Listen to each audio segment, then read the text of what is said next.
Happy New Year's, everyone. Welcome back to the channel. I know it's been a few months that I haven't posted any video, so my New Year resolution is to push out more content and hopefully you will enjoy it.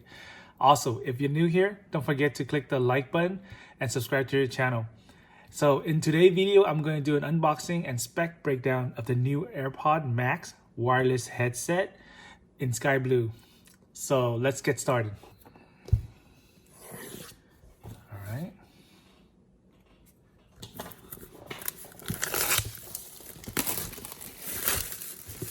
AirPods Max.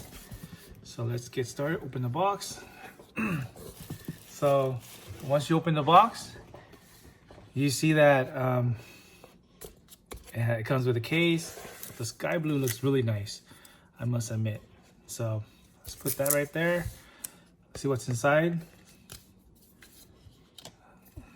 Some quick user guide.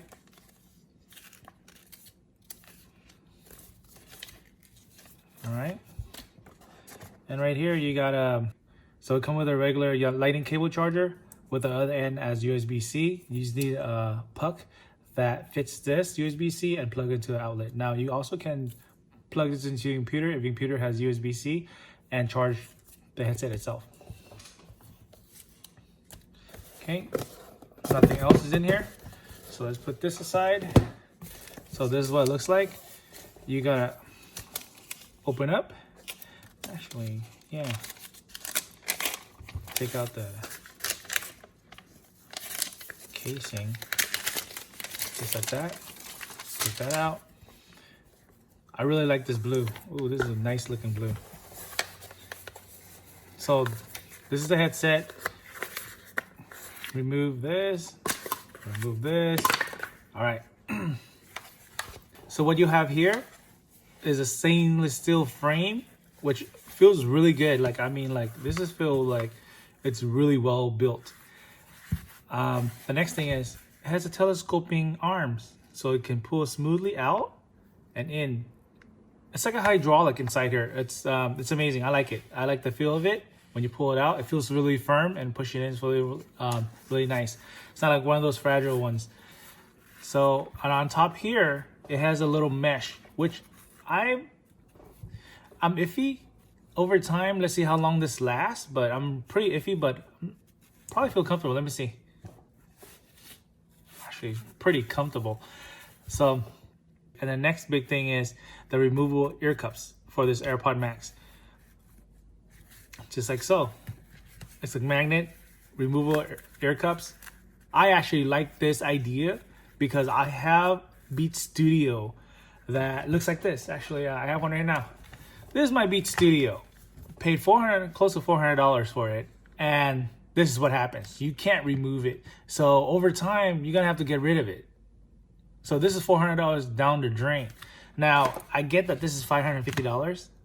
It's maybe a lot for some people, but you can remove this. If it goes bad or tear it up, you just throw it away, buy a new set. Now, a new set of this would be $69 on the Apple Store, $70 plus tax, whatever. But you don't have to spend another $550 for a new set. And the good thing is, this is not this cheap plastic. This will last you quite a long time. This material is like, it's a fabric material. It'll last a longer time than this garbage right here, which is peeling out right now. See that? So this is Beats Studio. From the same, Apple bought Beats out many years back, and they still have cheap quality. So I actually really like this. The next thing is, let's plug it back. Boom, sticks, really firm. So the next thing is this digital crown. It has multi-function purpose. It controls the volume.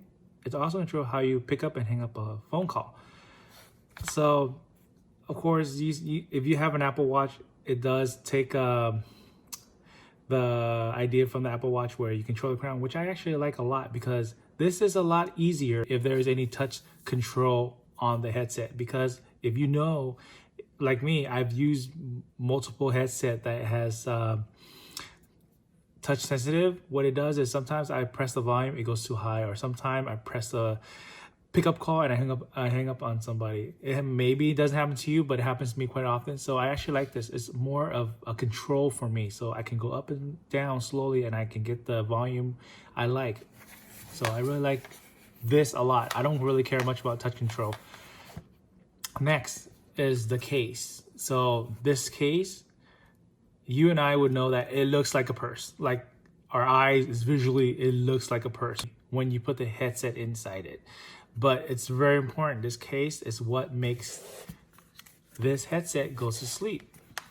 So when you put in the case, like so, and then you close this, there's a magnet inside this case that will put the headset to sleep. Now, if you don't use the case and you just leave it out like this, what would happen is the headset would not go to sleep and it will just die much quicker. Now, maybe they will come out with an update, hopefully, that we can update this headset and it'll go to sleep in 10 to 15 minutes like most phone would do. If you can set 1 minute sleep timer, whatever the case is.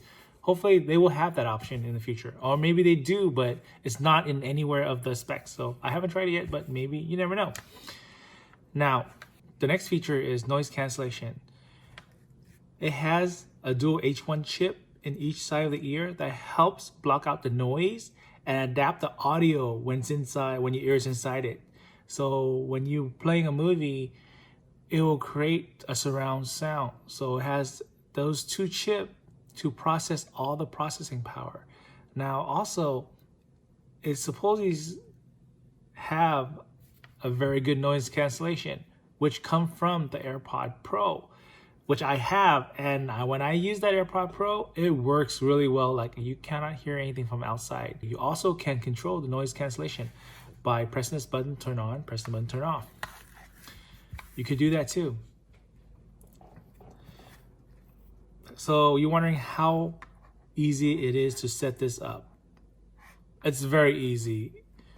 All you have to do is, if you have an AirPod Pro like I do, you turn it on, you put your phone next to your iPhone next to the headset, it'll ask you to connect. It's as easy as 1, 2, 3. That's all you need to do. It's not like older version where you have to go to Bluetooth, find a headset, connect. Is this the headset? Agree, whatever the case is. It remove all those steps, and that's as easy as 1, 2, 3. So finally, how long does it last, you ask? Well, it's supposed to last 20 hours of music and movie time.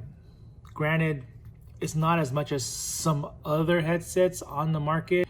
On top of my head, like the Sony one, that's 30 hours of listening time, which is really good, don't get me wrong. But most people don't listen to music 24 hours straight. I may be wrong, but for me, I watch movie maybe 4 hours a day or 8 hours a day. I don't know, one of the two. But I don't use up to 20 hours. And when I'm done, I'll just put in a charger and charge it up like most people would do. So 20 hours of music time or movie time is just enough for me. I'm not a demanding person. So overall, what do I think about this headset? I like it a lot because of the quality of craftsmanship. This is a really good quality. Like I can feel the flexibility of it. The mesh, I'm not really 100% sure, but it feels comfortable in my head. Stainless steel, I love it. I love how it's like hydraulic. Overall, it's a very well-made headset. Comparing this to my janky Beats Studio that I spend hundreds of dollars on, and now I probably have to throw it away because look, the earpiece is coming off. Like, really? Really? This cheap, pleather looking stuff? This is quality. I like this, in my opinion. I love this style because I can throw it away, buy a new set, and call it a day, and still use this headphones. Can't beat that. Well, thank you guys for watching this video. If you guys like it, please give me a thumbs up, subscribe, and comment below. Thank you, and have a good day.